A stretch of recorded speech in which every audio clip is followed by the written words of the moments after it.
Okay, so in this video we're going to repair this mark here. This was from paper that was left on the surface and it's stuck to the lacquer. When the paper was removed, it's left this mark.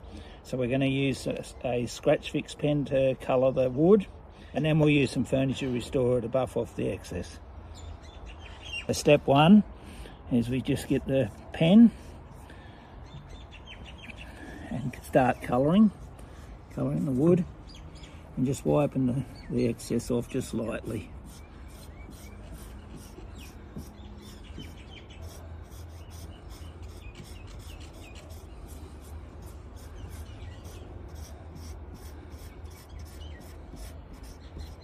Just try and feather it out a little bit so it sort of blends in with the undamaged wood.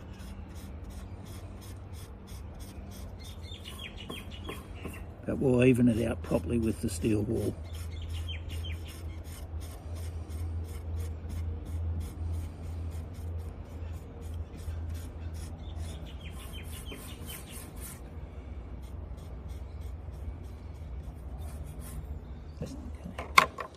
Now just use some steel wool restorer,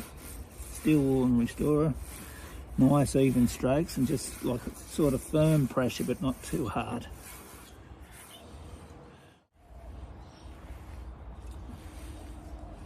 It's not perfect, but it makes it look a lot better than what it originally was.